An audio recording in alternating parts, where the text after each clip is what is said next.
Secrets of the Tooth Fairy by Jay Wilburn. Jack did his best to pretend to be asleep as the winged figure moved between his bed and that of his brother Dylan.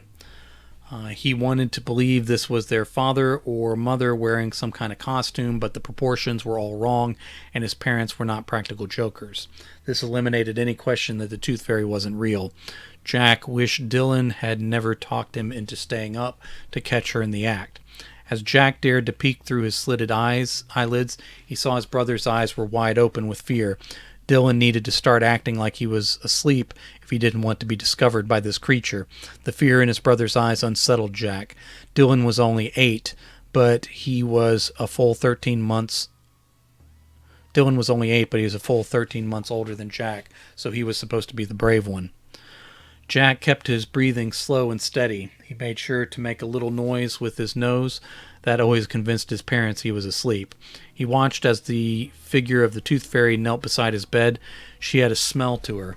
He'd expected her to be perfume or candy scented. It was an earthy and green odor, though, sort of like mowed grass, but more boggy. There was something odd about her eyes. It was dark, but the low cast glow of the nightlight beyond the ends of the beds caught her strange eyes. They were faceted like a jewel.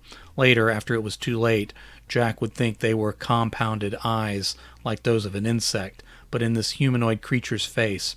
She licked her lips. Her tongue was very long and looked to be candy pink as far as Jack could tell, but it wasn't forked like a serpent's tongue, even though it made a serpentine slurp. She's going to eat me, Jack thought. It took everything in him to continue to fake the breathing of sleep. Her arms were thick and hairy like those of a man. He wanted again to believe that this was his father having fun, but even Dad's arms weren't that hairy. Her armpits were hairy too, and that boggy green sweaty smell got heavier as the beefy hand slid under Jack's pillow. His head lifted and bobbed on the top of the pillow with the Tooth Fairy's arm underneath.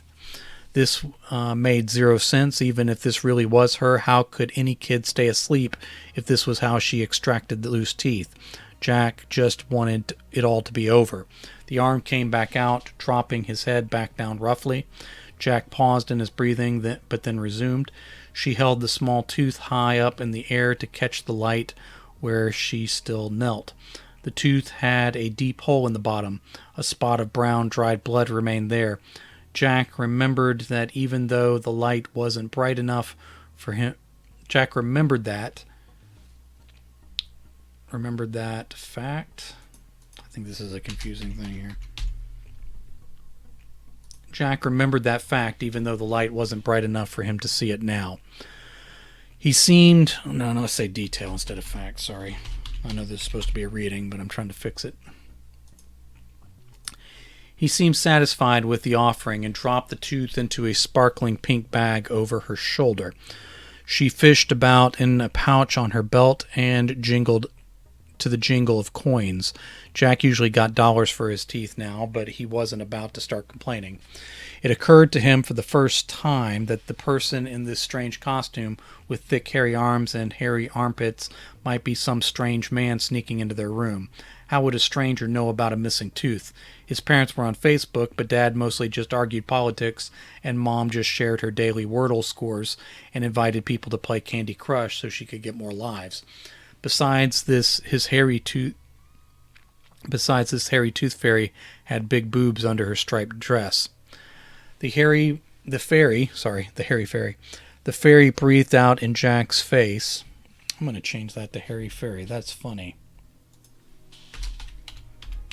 The hairy fairy breathed out in Jack's face as she lifted a coin from the pouch. The breath was hot and smelled of a pond on a summer night. She slid the coin under his pillow, and Jack held his breath. Fortunately, she did not root as deeply this time. Then she stood back to her full height, towering over Jack's bed, hulking over him. He was consumed in her massive shadow within the already dark bedroom. Jack decided to pull another of his tricks. He caught his breath in mid-inhale, gave a little choking sound, smacked his lips on some spit, and took one deep breath and returned to long, slow breathing to pretend sleep. It seemed to work. She slowly turned away, and her wings started to flutter in a buzz that was more fly or bee than butterfly. Couldn't help it, I immediately thought the hairy fairy hanging out by the dairy. That's funny. I don't think I'm going to rhyme it that much, but I think hairy fairy's funny. All right. The insectile motion made Jack feel like he was trapped in his room with some sort of alien or monster who might be capable of anything. He could see his brother's eyes again still wide open. The tooth fairy lifted off and bumped their ceiling. Fat bunnies of dust drifted down to the carpet from where they had been disturbed upon the blades. She crossed the room in a bobbing motion through the air. When she opened the door, she made no clear effort to stay quiet. More light from outside the room revealed more details of her than Jack cared to see. She had a lot of bulk stretching the sides of her candy-striped dress. It looked like the sort of outfit a child or an insane person would put together for a homemade ballet performance. The wings splashed with an oily rainbow in the new light as they blurred through their motion. Her face and neck had several folds of flesh, and her jeweled eyes seemed to bulge and be sunken into the extra skin at the same time. Her hair was long and pink, but looked uncombed and brittle. Jack was just happy that she was leaving. From the hall, the deep sawing noise of Dad's snoring carried through the open door. Every so often the fairy would bump the wall with a thud of her great mass and a sizzling buzz from her wings vibrating on the wall. Those noises retreated down the stairs, leaving only the old familiar snoring. Dad could be a deep sleeper sometimes, especially in his recliner, but he reacted to noise most of the time. The kids sneaking down the hall at night or trying to change the channel alerted some parental alarm in his head. It stirred him. This giant tooth fairy ogre wasp thing was buzzing and bumping through the house, and Dad wasn't waking up at all. Neither was Mom. Jack didn't really want them to wake up and confront this invading creature, but it still seemed weird. Dylan sat bolt upright in bed and whispered, "What the hell was that?" Jack didn't use bad words like Dylan did, and Dylan usually didn't use them in front of Jack or in the house. The question and the cussing seemed appropriate to Jack tonight, though. "This was your idea," he said without moving from under his covers or from his displaced pillow. He wanted to pull the covers over his head, but he could still smell that lingering boggy odor and feared it might be on his pillowcase, and then he would be trapped under the covers. It would be trapped under the covers with him. If he tried to bury himself. "Never mind that, Jack. Do you think Mom and Dad know that thing comes into our house every time we lose a tooth?" Jack didn't like to think about that at all. His parents consenting to this situation seemed off, to say the least. "I hope not." "Where do they think the money comes from if they aren't the ones putting it there?"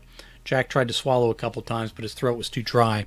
He wasn't about to walk down the hall to the bathroom sink for a drink, though. He hadn't decided yet if he might just wet the bed if he needed to go sometime tonight. "I don't know," he finally answered. "Just be quiet until she's gone." Dylan pulled the cord on the clown lamp next to his bed. The low wattage light was like the sun in Jack's eyes. Those way too happy dancing clowns around the curve of the hard plastic shade of the lamp scared Jack, but tonight he had fears that made the lamp clowns less than an afterthought. "Turn that off. Are you crazy? What will she do if she finds out we were awake and saw her?" Dylan didn't answer at first, but then he asked, "Show me what she put under your pillow." "Dylan." The front door to the house opened with a crackle and then slammed closed. Dad paused, but then returned to a sloppy, uneven snoring. That wasn't right at all. Something was wrong. Something was off. Dad would never sleep through a slamming door. Never. Mom either. This whole situation had a nightmare quality about it all the way through, except that it had the cold, crisp feel of reality, too. "See," Dylan said, "we're good. She's gone." Jack shook his head, ruffling the pillow. "She can see the light from outside. She'll know." "Show me what's under your pillow first." Jack sat up and wrapped his blankets tight around himself. He didn't want to be up anymore, but he didn't want to think about the tooth fairy's hand under his pillow either. "You get it. I don't want to touch it." Ugh, I got hair in my eyes. "Don't be a baby." Dylan was back to his old attitude despite what had just visited them. He crossed between the beds and flipped up Jack's pillow from the warm side to the cold. Jack shuffled further down toward the foot of the bed. The light from the clown lamp revealed it was a coin under there. It didn't look like a quarter, though. Dylan bent down for a closer look before he touched it. "What is it?" Jack asked. "It's a coin." Dylan lifted it between his fingers in the light, a little too much like the way the fairy had inspected Jack's tooth. It was golden colored and thick. "What country is it from?" Dylan shrugged. "Hell if I know. It looks like pirate gold." Pirate gold? Jack was tempted to take it. It was his tooth and his coin, but he still didn't want to touch it. "Yeah, there's a skull on one side like a pirate flag, but the skull has horns like a bull and fangs like a—" "Don't say it, Dylan." "Okay, fangs like a you-know-what." "The other side is a bunch of bones shaped like dog bones with the hearts on the ends." Jack didn't understand that description. He let it go, though. "Is there writing or numbers?" Dylan didn't answer at first, as he turned toward the light and held the coin closer to his face. "Some kind, I guess, but it's not American. The words look like they're spelled using teeth." "Using teeth? How?" Outside, another door slammed. Not a house door. It was too loud and hollow to be just a car door, though. It sounded more like the door on a large vehicle, like a service truck, but not the way the rolling doors on the back sounded. Two house doors slammed next. One was near them. The other sounded like it was further down the street. Then a third house door slammed shut across the street.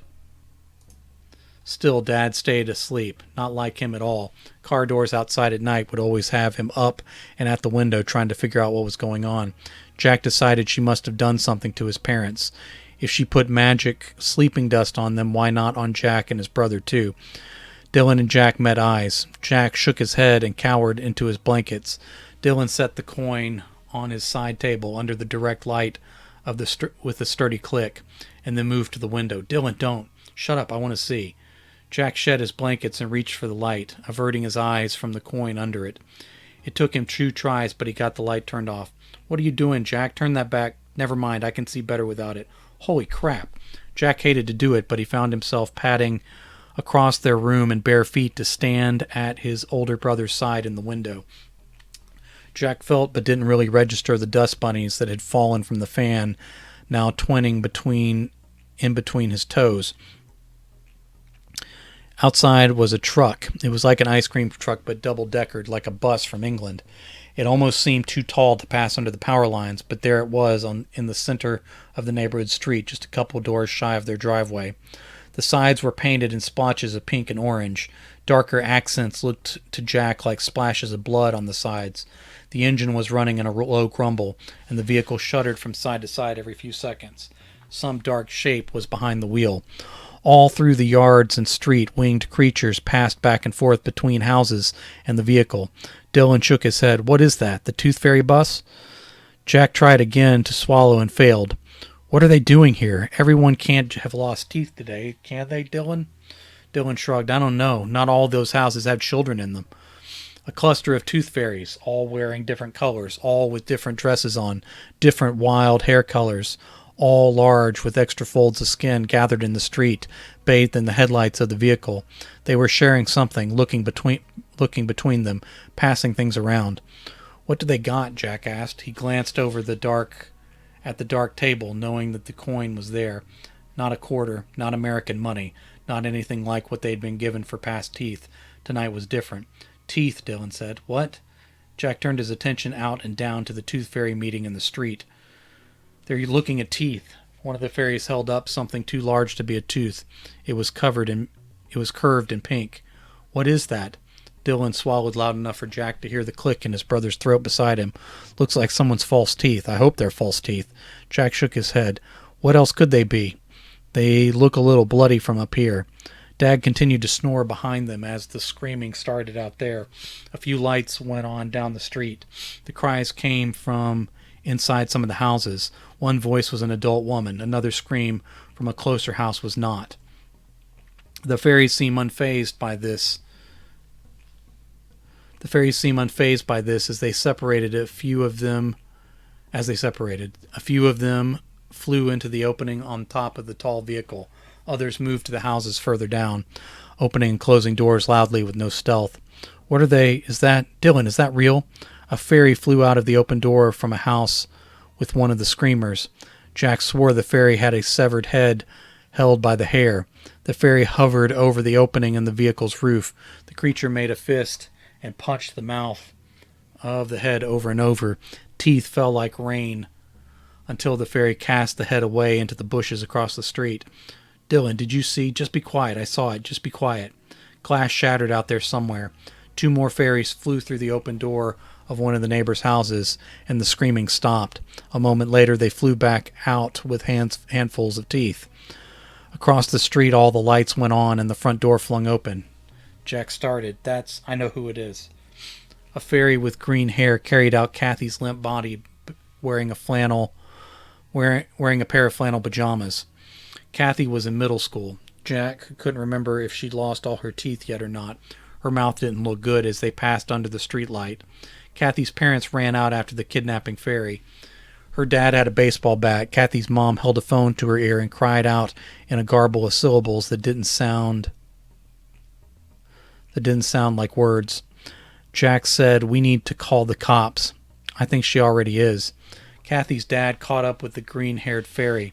It ducked the swing of the bat, causing the man to stagger in his driveway from the near miss, and he lost one of his slippers. The fairy laid Kathy down at the corner of the driveway like she was part of the trash pickup.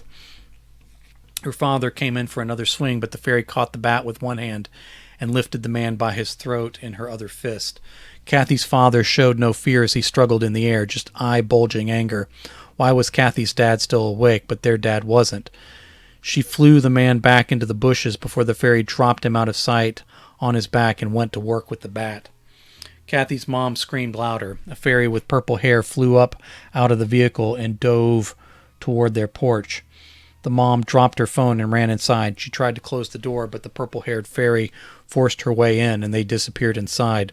Jack and Dylan went on watching as their father continued to snore. The fairies flew in from all directions and entered the top of the vehicle like bees returning to a hive. As the vehicle rolled slowly forward past the boy's house, there was a light tinkle of off-tune music that marked the tall truck leaving the neighborhood. The doors around the neighborhood were all closed again. Kathy still lay at the end of her driveway. She was not the only body left in the night like trash. Dylan? Both boys sucked in air as the pink-haired fairy flew up into their view inches from the outside of the second-story window. Jack wanted to scream as his heart hammered inside his chest, but his throat closed up on any noise trying to escape. That's when Jack recognized her eyes as those of an insect. He wanted to stagger backward away from her in the window, but his knees locked up on him as urine dribbled out and ran down one pajama pant leg. Dylan, despite being older, grabbed tight to his brother, further holding him in place. The tooth fairy, Jack's tooth fairy, slowly lifted one fat finger to her pale lips. Even through the glass, they could hear the long, drawn-out hiss of her breathy shh. She paused, maybe long enough to confirm they understood, and then she looped away through the air with more cartoon fairy grace than her bulk seemed to imply was possible. Jack tried a few times to speak but failed. His brother finally released him to lean against the window frame to hold himself up. Jack wavered on his feet and got the first deep breath he could pull since Dylan started squeezing him. Now he found his voice. "What do we do?" "We keep our mouths shut like she told us, Jack. Are you crazy?" Jack wanted to remind Dylan again that staying up to catch the tooth fairy had been his idea, but that point seemed small at the moment. "People will know. Look what they did. People will know." "That doesn't have anything to do with us," Dylan said. "She told us to be quiet and that she'll leave us alone." "I didn't hear her say any of that. That's the message I got from her. Shush, Jack." "Why would she leave us alone after we faked sleeping? After we saw what they did? Why wouldn't they come back to finish us off?" Dylan shook his head and said, "Maybe she accepted your tooth as an offering. Maybe that brought us all our lives." Jack shook his head. "That makes no sense. We've lost teeth before, other kids too. No one ever had a neighborhood killing spree after. It makes no sense. Keep your voice down, Jack. You'll wake up Dad." Jack raised his voice into a shout instead. "He just slept through a bunch of murderer fairies. If that didn't wake him up." Thunder carried through the night. Then another clap. Then a third, followed by a fourth. The whole house vibrated. These were giant footsteps, and the boys looked through the window again to see a skeleton walking down the center of the street, standing taller than the houses, taller than the highest trees beyond the yards. The bony creature, with horns and fangs protruding from its exposed skull, reached down and lifted one of the bodies from the foot of a driveway at the far end of the street. The boys both stared in silence. Jack didn't know what his brother thought of this new manifestation, but he expected to see the new bone monster eat the poor person in its grasp right before their eyes. Instead, it cast the body over its shoulder into a large brown sack. The material pulled with the weight of the body. It looked leathery, maybe even soft to the touch. It looked a little too much like a patchwork of skin for Jack's liking. The monster crossed the street and collected a woman in a housecoat, and Jack couldn't see before. Her leg was twisted badly, but she was alive and screamed as the giant skeleton's hand dropped her into the sack too. It sagged with the weight of two bodies inside and swung back and forth just over the street. The skeletal monster added a third body to its growing collection and then ducked under a power line. The poles on both sides shook, and a cascade of sparks rained down on someone's yard. In the boys' bedroom, the night light between the brothers flickered but then held steady again. "Dylan, what do we do?" Jack asked as the creature collected bodies from one of the yards. "We stay quiet and do nothing." Jack leaned forward and looked across the street. Kathy's out there." "Forget her, Jack. She's dead. Her whole family's dead. We're still alive. We need to get away from the window." "She's still breathing. I can see that from here." The ground thundered with the bone monster's steps. "Just get away from the window." Dylan moved toward his bed and pulled at the shoulder of Jack's pajamas. It was an old pair that was getting too small for him and showed Jack's skinny belly. The image printed across it was fading and the material was pearled all over. Still, one of Jack's favorite superheroes was emblazoned across his chest. He did move away from the window, but he ran out of the bedroom door and down the stairs. "Jack! Jack! Jack!" Dylan yelled from the bedroom but did not follow. The snoring of their father continued as if nothing were amiss. Jack fought with the locks on the front door while his older brother still yelled from upstairs. Then he realized it was already unlocked from when the Tooth Fairy left. He flung it open and ran out into the night against her implied orders to stay quiet and presumably to stay out of it. He crossed over the grass toward the street instead of sticking to the concrete path.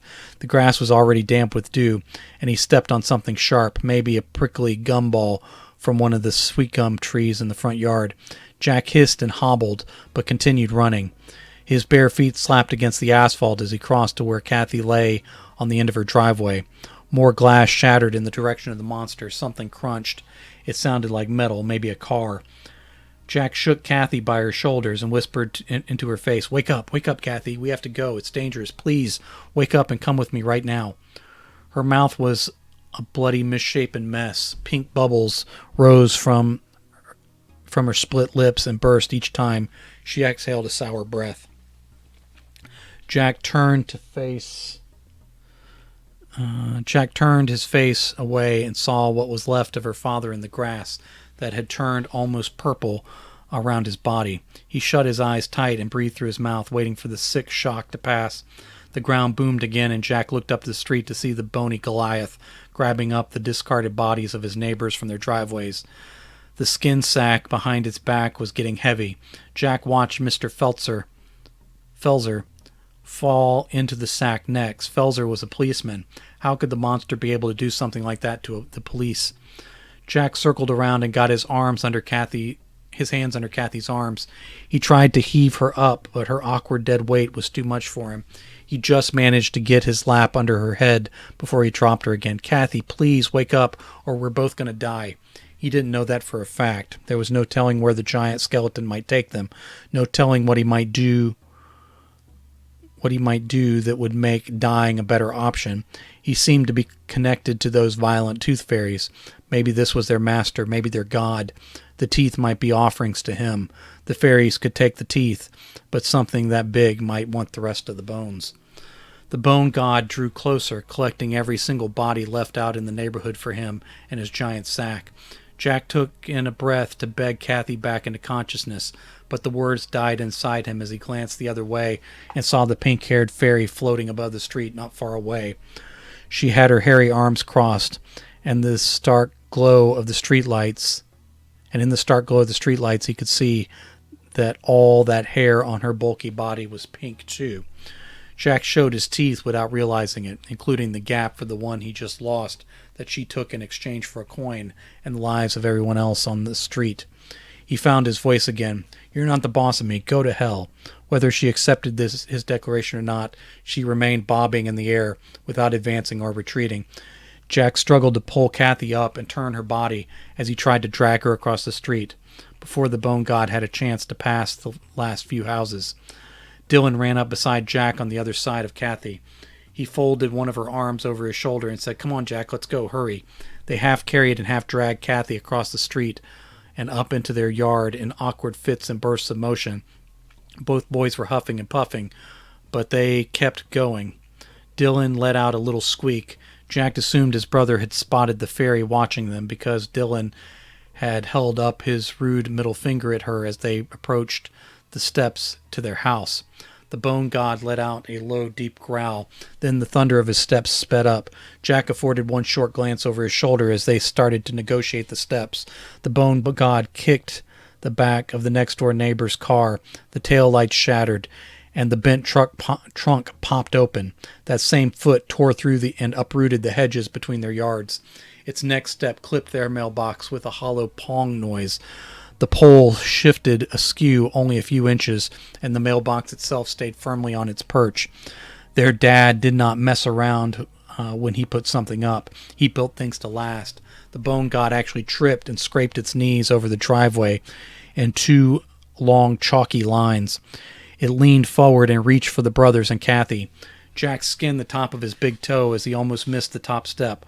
Unlike the Bone God, he kept his footing, and the brothers heaved through the open door with Kathy. They dropped her a little too hard in the foyer, and she let out a groan. At least she was still alive. They both dove for the door and slammed it shut as the giant bony fingers reached for them. They fought the locks, and then the door bounced in its frame with a heavy impact. Both boys staggered away from it. Jack accidentally stepped on the side of Kathy's ankle. He apologized, but she only gave a slight whimper in response. There was another strike on the door. The wall to the right cracked, but the door held. Dad snorted on the end of a snore from upstairs and mumbled something. Why wouldn't he wake up? Would he ever wake up, or sleep under the Tooth Fairy's curse forever? "What do we do?" Jack whispered. "I don't know." Dylan took another step back. The silence extended. Jack noted that Dad may have saved their lives by building a mailbox tough enough to trip a Bone God. The door exploded open as pieces of hardware flew past the boys' heads. The fairy, with her pink hair sticking out all around her wings buzzed in a blur. Her bug eyes glared, and her fingers curled into claws. Flew into the house with them. That sentence is kind of awkward, but I'm going to leave it. Dylan whispered out another curse word. It was one of the really, really bad ones. A bony hand too big for the opening reached through and grabbed onto her fairy wings. Away from keyboard, all right? The Bone God jerked the fairy backward into the yard. After he released her, she spoke words in a high voice that would have been ridiculously funny under other circumstances. The squeaky words were none that the boys could understand. The Bone God growled and backhanded the fairy, sending her tumbling into the street. He turned to the boys and lowered one dark, empty socket to the door. The brothers backed up to the wall, leaving Kathy exposed on the floor. The Bone God nodded its great skull. It moved out of the opening. The ground thundered as it paced away, ducking under a power line and continuing to collect the bodies up the street. This included the twisted form of Kathy's father from out of the bushes and what looked like her mother cast aside on their porch across the street. The pink fairy rose up. She faltered on her bent wings, but then approached the house in the air again. Jack wanted to run up and close the door, but he could see the lock was already busted. She paused in the doorway, glaring at the boys. Then she nodded, reached in, and pulled the broken door closed in its frame. The off-tone buzz of her wings retreated, and the thunderous steps of the Bone God moved on. Dad snorted again. He mumbled something. Mom mumbled something back, and the snoring resumed. Jack hoped that meant they could be awakened. The sound of sirens rose in the distance and drew closer. The boys stood listening as Kathy drew noisy air through a nose that Jack could now see was bent at a painful angle. "What do we do, Dylan?" "I don't know, man. I'd say we never leave our teeth under the pillow again, but that may have been what saved us and protected our house. I have no idea." "No, Dylan, I mean about this, about Kathy, about her parents, the whole neighborhood. When the police get here, Mr. Fowler was a cop. They'll want to know what happened to him. Kathy will want to know about her family when she wakes up. And what am I supposed to do with that coin?" Dylan just shook his head as tears welled in his eyes. "I wish we hadn't stayed up." Jack sighed and said, "I think we need to wake up Dad." Dylan shook his head and a couple of tears broke loose and ran down his cheeks. "He's going to be so mad, Jack, and that's before we tried to tell him about the monsters. I just hope he actually can wake up." "What?" Nothing. Jack nodded and started up the stairs. "I'll do it. You stay here with Kathy." The whole way up, listening to his father's growling snores, Jack thought about the Tooth Fairy's coin. Bones on both sides. A face of the bone god on the other. Bones on one side, the face of the bone god on the other. Letters in some unknown language spelled out in teeth. Why were they spared, and would she come back for them? Knowing the truth about the Tooth Fairy changed everything in Jack's life.